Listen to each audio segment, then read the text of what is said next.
time for our cash tag segment. For that, let's bring in Andy Swan. He's a co-founder at LikeFolio. Welcome back to the show, Andy. Yeah, thank you for having me. All right, so we're talking Carvana. This is, one of those stocks that just, I think the fundamentalists kind of look at this one and shake their head a little bit, but then you've got big short interest. It's over 30% short interest in this name. That's down from over 50% as the shorts have been burned on this one. But what kind of data do you guys have on Carvana? Is it positive enough to warrant the gains that we've seen over the last year and a few months? Well, I'll tell you what, if anybody starts talking about efficient market hypothesis around you, I think the one thing you could do is bring up Carvana's stock price to disprove all of that in an instant. There's absolutely nothing about the efficiency of the way that this company is priced in the stock market. And I'll say, from a LikeFolio perspective, we were caught off guard, I'll admit, by what Carvana reported in terms of completing its first ever annual profit. And the way that the company turned around based on expense cutting and operational efficiency was just really striking, extremely impressive. We did not see that coming. We thought Carvana was doing okay in terms of selling cars, but we didn't have any idea how well they were doing in terms of cutting expenses, reducing the time it takes for their agents to make a sale by 40%. All of these things add up to going from losses to profitability. So kudos to them. Now, looking forward, Carvana, in terms of LikeFolio data, in terms of the customer happiness perspective, I will say Carvana has a long way to go. We've got them at 60% happiness levels, which trails major rivals in a big way. A lot of this is the online-only purchasing. There's some frustrations with the process. There's some frustrations with the quality of the car as it arrives, not exactly matching what people thought they were going to get. So there's definitely room for improvement on that side of things in terms of creating some customer loyalty. I don't think Carvana has established that yet. But from a revenue or consumer demand perspective, web visits have historically been extremely correlated to revenue. That hasn't changed. We missed the expense side, but we got the revenue side right. And we're seeing a 14% increase year over year in web visits.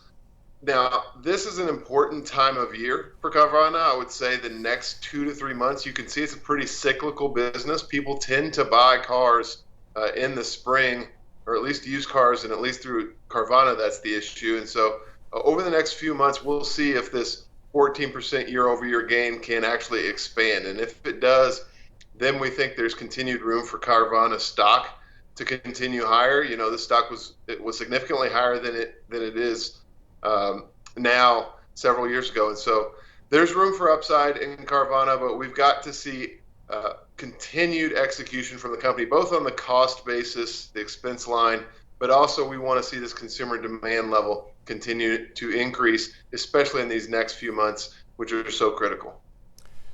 Andy, when I stood in a trading pit, there were guys that did well when the markets were busy, and there were guys that did well when the markets were calm. CarMax, Carvana, they really struggled during the pandemic when used cars were volatile. These markets were volatile, and the stock struggled, right? CarMax, the same thing. Carvana almost went out of business, right? They had big debt and a failing business. Now they seem to have turned it around. Is it as simple as the car market's gotten less volatile and more predictable, and that brings these companies back into what they do well?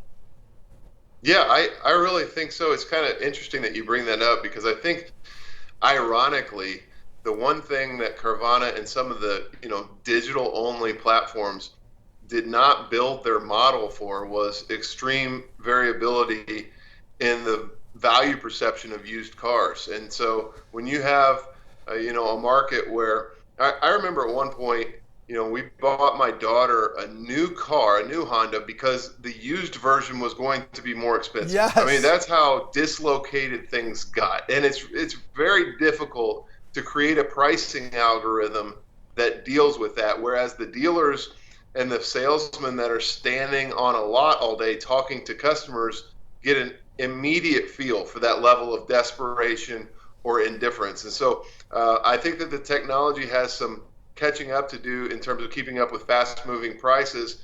But that was probably a one-off. And now that we're in a little bit more normal environment, I think that companies like Carvana have a distinct edge over the companies that have to have a bunch of cars on the lot and a bunch of salesmen standing outside smoking cigarettes waiting for you to come by and say you want a car. Yeah, I look at this, and you mentioned it earlier, Andy. The uncertainty in this type of business, where hey, they'll come and pick up your car, give you some cash for it, or they'll deliver a car that you saw online. I'm one of those guys. I need to see it. So if I'd use like maybe one of their competitors, CarMax, because I want to see the car. I want to see the condition. I can look at all the pictures, across the board, or I'll go to a dealership. Is that one of the concerns, along with that big debt? They've got over $5 billion in debt still on their balance sheet. They're still losing money. And I think that was the concern at the end of last year, was the fact that, hey, they might go out of business, is what a lot of people were saying. Yeah, absolutely. I think, the one thing on the debt side, I will say, I think that the way that the company has responded to this has shown operational excellence, and it's given investors at least the sense that the company knows what it's doing and isn't going to just let the debt spiral out of control and take them under without doing something about it. So I think that has at least been put off to the side as a primary concern. In terms of the customer experience, I think you're exactly right. Actually, customers are thrilled with the sale process of their car. So you sell your car, they give you a number, they come out, they give you a check, they make sure that the car starts, and then they drive it up onto their truck and you're out of there, and it's a really easy process.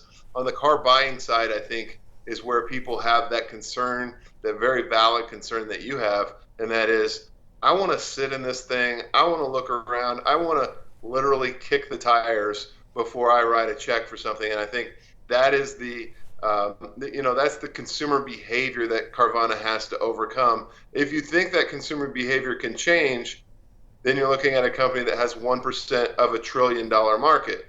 If you think it can't change, then you're looking at a company that could go the other way, and that debt become a very big concern. So I do think of Carvana as a binary bet. It just looks a lot more promising than it did, a year ago. Yeah, and they had earnings a week ago, Andy. The stocks popped post those. If you guys were looking at this today, even after the pop, what kind of score would you have on it?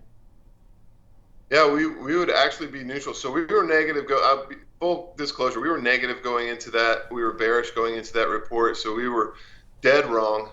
Now, that we've adjusted a little bit for the expense cutting that the company's doing, I think we're pretty neutral. We've got to see this next couple of months of web visits data to see what consumer demand is going to do, because I'm still a little bit worried that the consumer is softening underneath the surface. Yeah, I think a lot of people are still worried, with short interest still at over 30% at this point. All right, great stuff. Great data, Andy. I appreciate it. Thank you, guys. All right, that's Andy Swan, co-founder at LikeFolio, breaking down the data.